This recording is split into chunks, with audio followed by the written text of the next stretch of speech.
On our 8th day in Japan, we decided to take a train over to Osaka to visit a friend of mine. While we were at the station, we saw this really cute Hello Kitty train that was not ours, so I didn't get on it.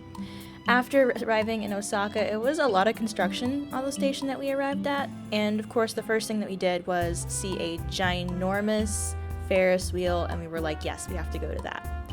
I'm not even someone who's a fan of Ferris wheels because they have like a giant one in Atlanta. They have one in a lot of cities, to be honest. But I mean, giant red Ferris wheel. And every mall we've been to so far has not been a miss. So we went over to Hep 5 and walked around. It was, again, a really cool mall because there's a huge whale sculpture in the middle of the opening.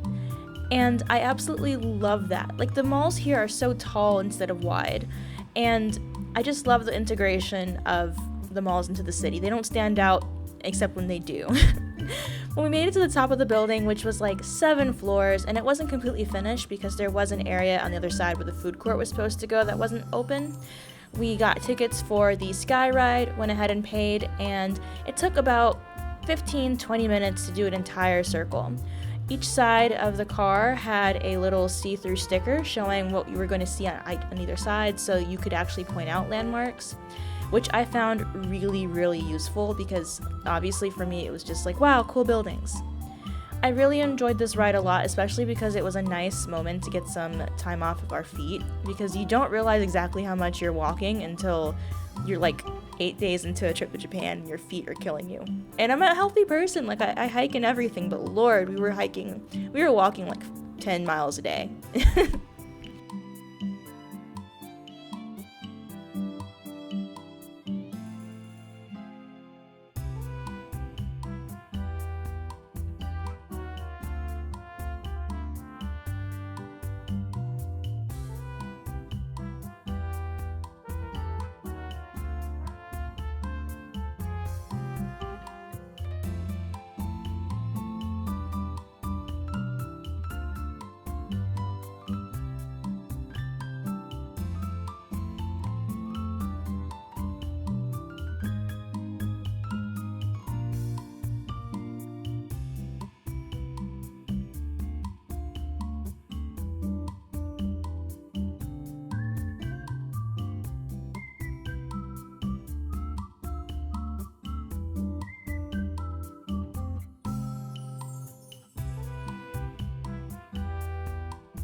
After we disembarked, I decided to go shopping a little because there was a coupon that if you went on the ride, then you can get a 10% off at a certain store. And I actually didn't get any footage at the store that I went shopping in, but I absolutely love the handmade items they sold. And even though they were on the pricier side, it was absolutely worth it. To save money afterwards, we went to a cheap, definitely not geared for tourists restaurant near one of the train stations, where we had a meal for about 650 yen. I have to say, I love the price of food here so much because you're full and you're not paying a lot, and that is definitely a hard balance to strike.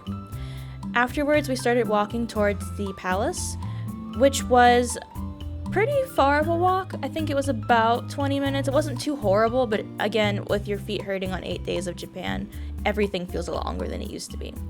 We walked across this really cool bridge over the water. It was a really nice day too, which I really loved that we went during May because it was not too hot or too cold. Actually doing exercise outside was not like murder. Like walking around in Phnom Penh is awful, and I do not exercise outside unless it is like sundown. And that's definitely not an issue here in Japan. As we approached the palace, we saw some stuff like the train, which would give you a ride closer to the entrance. There was also boat rides in the moat around, and there was a couple tour guides who were offering what I don't think were tours of the actual palace, but of the grounds themselves. There weren't any food stalls or anything going up here. It was definitely a lot more managed and a lot less organic than the temples or anything like that. I really liked it because my friend was mentioning how it's not actually like that old. The only thing that's remained are the stones of the walls because it's been torn down so many times. And so when you get inside, it becomes very obvious that it's a replica because it's so modernized. Which, I mean, it probably would have been really, really awful to be in here if it was not air conditioned, but it would have been nice to see like an actual building, from that era. I got another one of these stamps because you can get stamps like all over the place. The cheapest thing that you can possibly get as a souvenir. And I always forgot to bring my notebook, so I always ended up doing one of the brochures and cutting them out later. But it was super useful.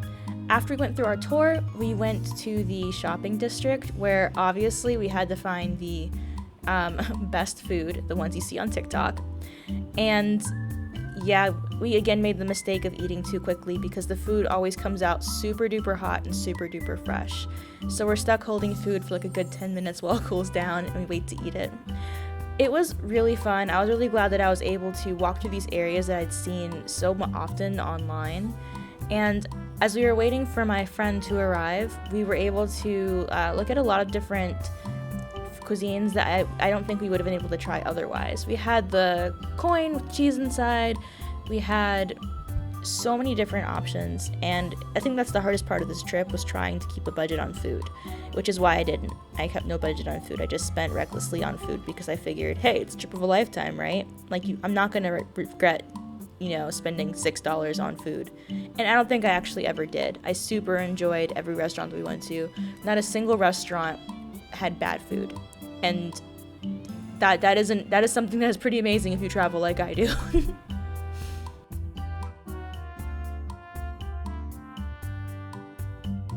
While we were walking, we stumbled across another Hello Kitty store. I love how they're all so different, and they all have like similarly priced merch so that like no matter where you're shopping at, you're not getting a bad deal. And there's also a lot of bootleg stores selling discounted Hello Kitty merchandise, but if you ever want anything that's brand name, brand new, those stores are everywhere. I know that it's kind of kitsch, but I absolutely loved the giant food-based signs, which were really great landmarks, especially if you ever get separated. Especially because we did not have SIM cards, but just a Wi-Fi brick, which meant that whoever had the Wi-Fi brick had the Wi-Fi. For dinner, we decided to go to a restaurant where you fish for your fish. So they're living in a little moat. I have to say it was definitely really useful having a friend who spoke Japanese there with us because there was no gesturing or charades or anything of the sort, and it was nice having someone who knew the cultural norms. So shout out to my friend for meeting us here. As you can see, they had a giant area in the center shaped like a boat, and around that a large moat with sectioned off areas for fish. So you could fish where you were sitting, and those were mixed fish, and whatever you caught you had to keep, or you could fish from a specific area. So because no one was super duper hungry, except me, I'm always hungry, we went to the area where you fish for specific types of fish and you know exactly how much they're going to cost prior to. I did not get to record myself fishing because I was obviously doing it, but as you can see, my friend caught one really, really quickly. It was pretty fun, and I have to say, if you're ever in Japan, they have these everywhere, you have to do this. This is like the experience that I've never been able to do anywhere else.